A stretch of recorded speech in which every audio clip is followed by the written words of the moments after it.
Welcome to Newton's Macabre Tales. To find more free short stories, visit www.newtonweb.com with 2 B's.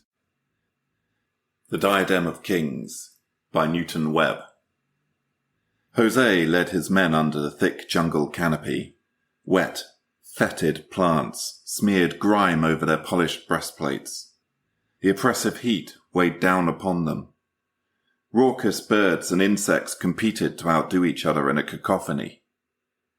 It was a stark contrast to his villa in Valencia. Once again, he swore undying enmity against his brother. He should be at home, raising horses.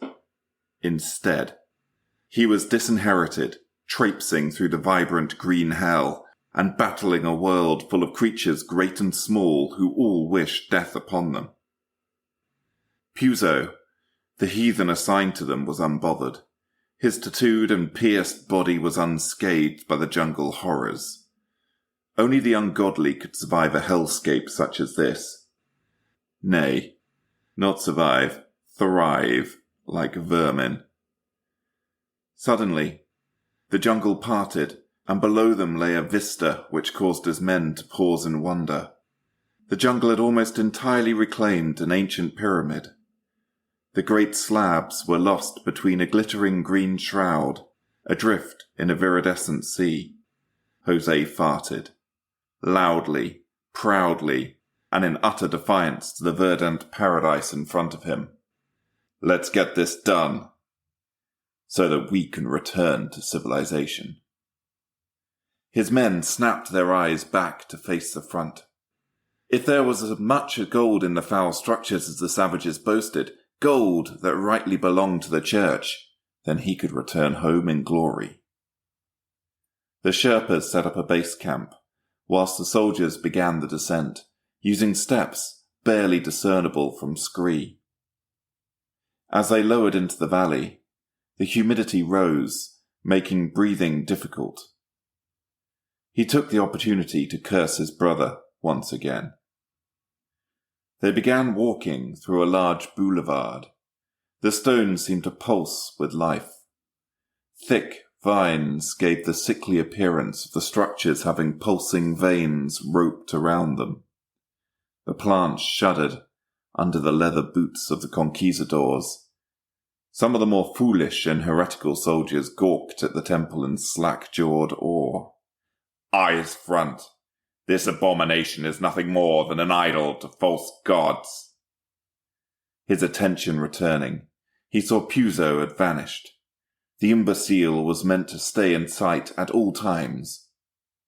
As he went to raise his voice to call to the heathen, he noticed that the jungle had fallen silent. Deathly silent. "Form square!" he yelled instinctively. But his men were already dying.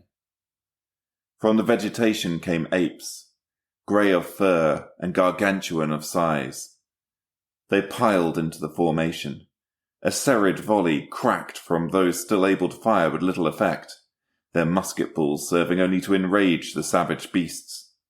One soldier had his arms torn from his body in a terrifying display of strength.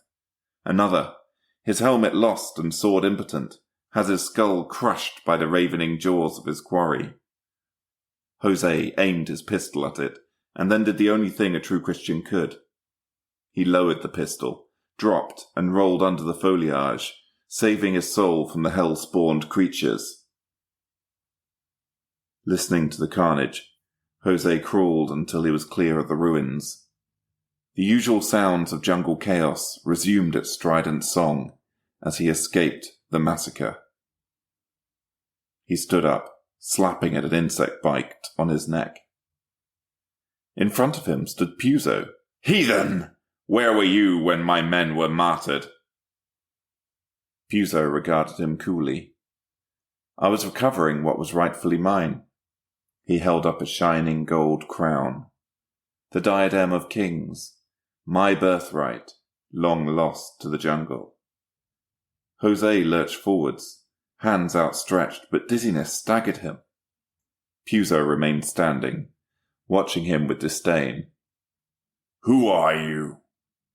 My name, invader, is Tupac, rightful leader of the Incas, and I will not rest until the last of the Spanish have been slain and my throne restored. José saw the blowpipe in his hands, and then, as his legs failed, remembered what he had thought to be an insect bite. He looked up to see Tupac shouting in his infidel language. As he watched Tupac vanish into the jungle, José could slowly feel the senses returning to his muscles. His legs twitched. "You'll pay for this, traitor!" Rage fueling him, he began to lever himself up. But despite the sun beating down upon him, a sudden chill ran down his spine.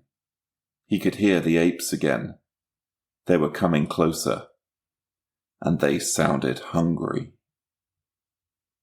Thank you for listening.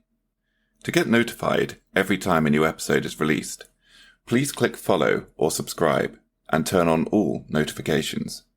If you enjoyed this episode, then please take a moment to rate Newton's Macabre Tales. Reviewing allows the podcast to grow.